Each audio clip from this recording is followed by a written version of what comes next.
فضل چاچا اسے اکیلے گاڑی میں بیٹھتے دیکھ پریشان ہو گئے تھے۔ پریوش بیٹی کہاں رہ گئی ہے؟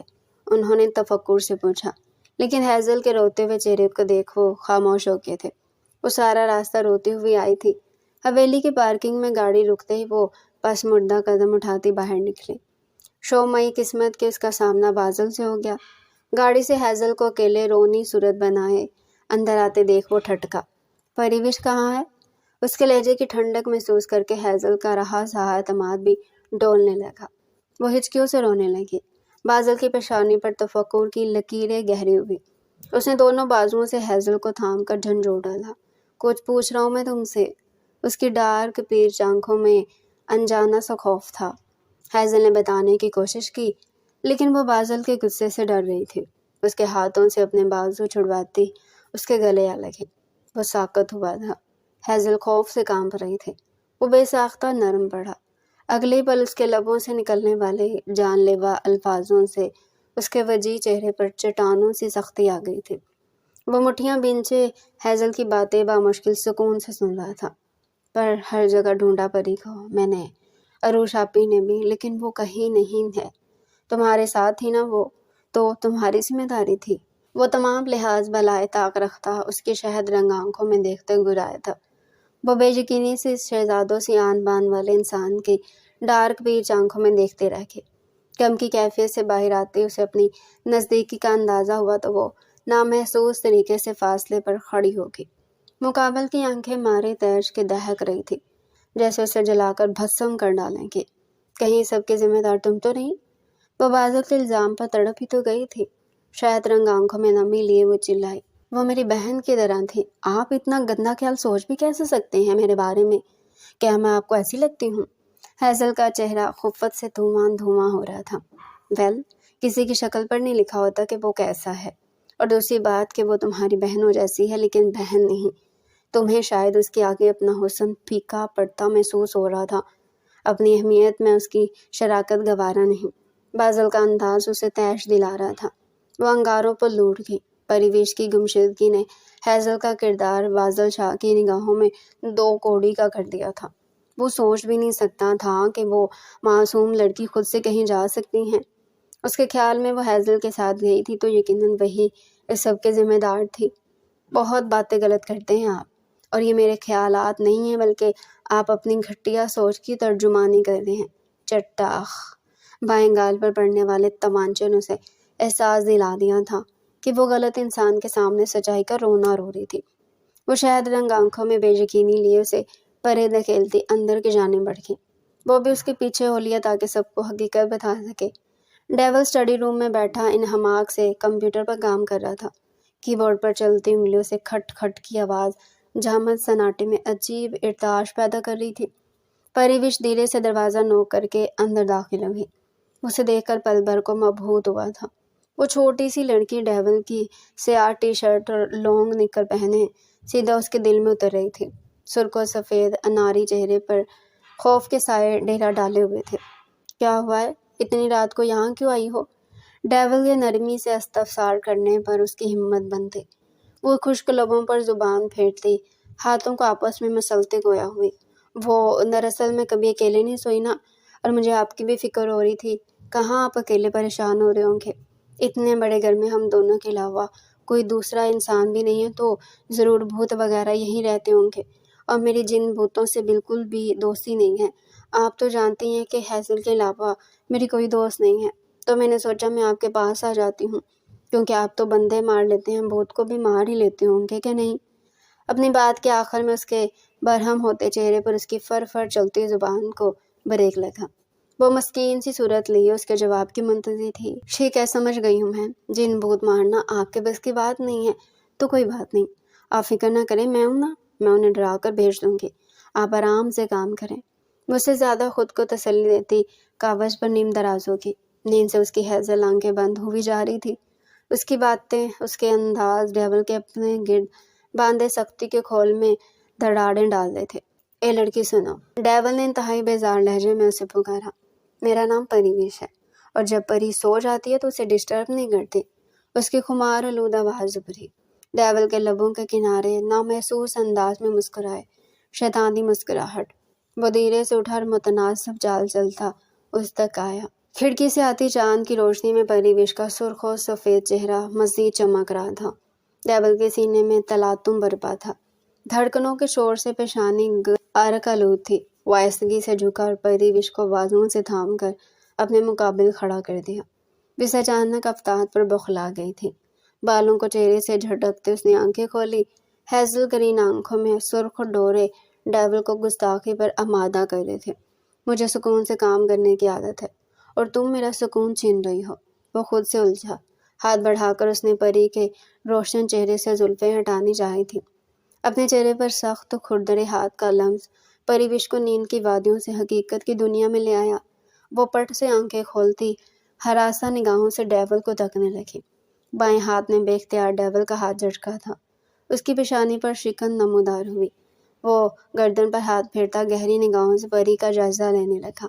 اس کی بری نگاہوں سے خوفزدہ ہوتی نفی میں سر ہلانے لگی۔